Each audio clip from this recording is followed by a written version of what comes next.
Most travelers come to Alberta for Banff and the Canadian Rockies, but beyond the famous lakes are endless prairies, dinosaur badlands, wild foothills, northern forests, and landscapes so vast they make entire countries feel small. And most visitors never travel that far. What people think Alberta is. When people think of Alberta, they usually picture one thing: the Rocky Mountains, turquoise lakes, snow-covered peaks, and some of the most famous scenery in North America. The kind of scenery that ends up on screensavers and travel magazines and bucket lists shared millions of times online. And to be fair, that Alberta absolutely exists. Every year, millions of people travel to Banff and Jasper hoping to see the Canadian Rockies. They come for the lakes, for the peaks, for the experience of standing somewhere that looks almost too perfect to be real. And they get exactly that. But Alberta isn't just mountains. It's one of Canada's largest provinces, a place where the landscape changes dramatically from one region to the next, where you can drive for hours and feel like you've crossed into an entirely different country. And the deeper you explore, the more surprising it becomes. Most people who visit Alberta see maybe 10% of what it actually is. They stay near the famous parks. They follow the same routes. They leave with beautiful memories and almost no idea what else was out there. That gap between what people expect and what Alberta actually is, that's what this is about. The Rockies everyone comes to see. For many travelers, Alberta begins in the Rockies. Towering mountains rise above turquoise lakes. Glaciers cling to distant peaks.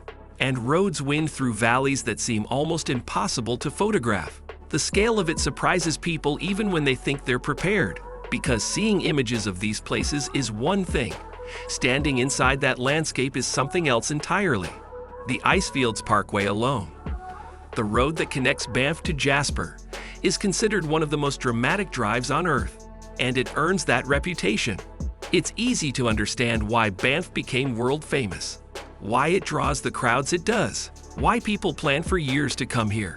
The Rockies deliver something that very few places in the world can match. But the Rockies are only the western edge of Alberta, a narrow strip of mountains pressed against the British Columbia border, and beyond them, to the east, to the north, to places most visitors never reach, lies an entirely different world: the endless prairies. East of the mountains, the landscape opens completely. The forests disappear, the mountains fade into the distance, and then they disappear too. And enormous grasslands stretch toward the horizon in every direction.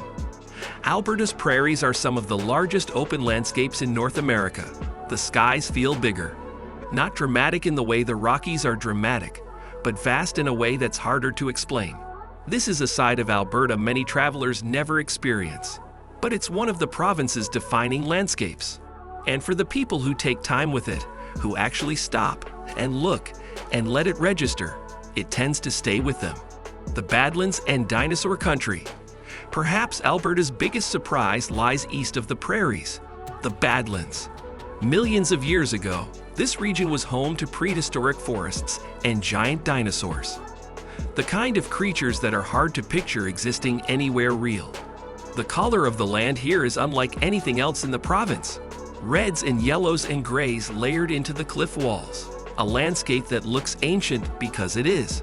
The town of Drumheller sits at the heart of this region. And some of the world's most important dinosaur discoveries have been made here. More species of dinosaur have been found in this part of Alberta than almost anywhere else on Earth. The Royal Tyrrell Museum holds one of the largest collections of dinosaur fossils in the world, and it sits not in a major city, but out here in the middle of the Badlands. It feels less like Canada and more like another planet.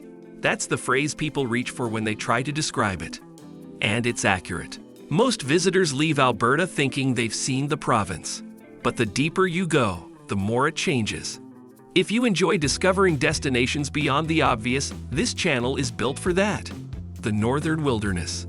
Northern Alberta receives far fewer visitors.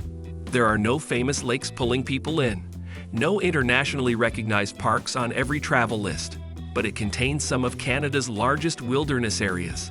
Vast boreal forests stretch for hundreds of miles. Lakes appear between endless trees, lakes that most people will never see, that don't have names most people would recognize. Rivers run through landscapes that have barely changed, and entire regions remain almost completely undeveloped. Wood Buffalo National Park, one of the largest national parks on Earth, sits in the north of Alberta and crosses into the Northwest Territories. It's larger than Switzerland, and outside of Canada, almost no one knows it exists. This is where Alberta begins to feel truly remote, where the scale of the province stops being a number and starts being something you actually feel, and where nature still dominates the landscape in a way that very few places in the world can claim: wildlife and the foothills.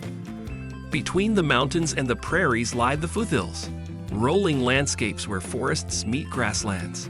A transition zone that doesn't always appear on tourist maps but holds some of the most interesting terrain in the province.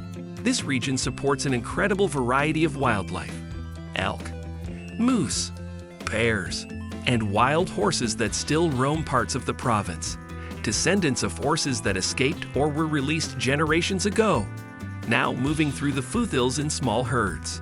But they reveal a side of Alberta that feels genuinely untamed, a side that rewards the travelers who look past the famous version of the province, the Alberta sky. One of Alberta's greatest attractions isn't found on the ground. It's above you. The province's enormous skies create spectacular sunsets. Out on the prairies, with nothing breaking the horizon in any direction, the sky becomes the landscape. Summer storms roll in from the west and move across the plains with a scale that's difficult to describe. The kind of storms you watch approach. The kind that turn the light strange and fill the sky from one edge to the other. And in northern regions, the northern lights occasionally appear, green and sometimes purple light moving across the darkness above the trees and the lakes. The combination of space and sky becomes part of the experience, because few places feel this open. And that openness, that sense of being somewhere genuinely large, is one of Alberta's defining qualities. Something no photograph quite captures. Why travelers are exploring beyond Banff. Travel in Alberta is changing. Many visitors still arrive for Banff and Lake Louise, and they should. Those places are extraordinary. But increasingly, travelers are exploring farther. They're driving through the prairies, visiting the Badlands, taking roads that don't lead to any famous viewpoint, and discovering landscapes that rarely appear in travel guides. Because Alberta isn't one destination. A sense of how much variety actually exists here, and how little of it most people see. Who this side of Alberta is for.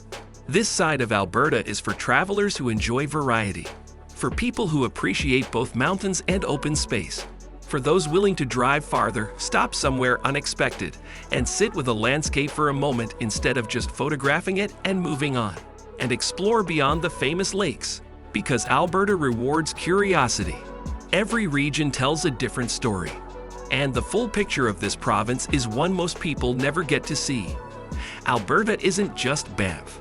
It's mountains, badlands, prairies, forests, wildlife, and some of the largest landscapes in North America, all inside a place many travelers assume they understand after a few days near the Rockies. And once you move beyond the famous postcards, you realize how much more there is. Subscribe for more journeys beyond the tourist version. If you could explore one side of Alberta, what would you choose? The Rockies, the Badlands, or the endless prairies?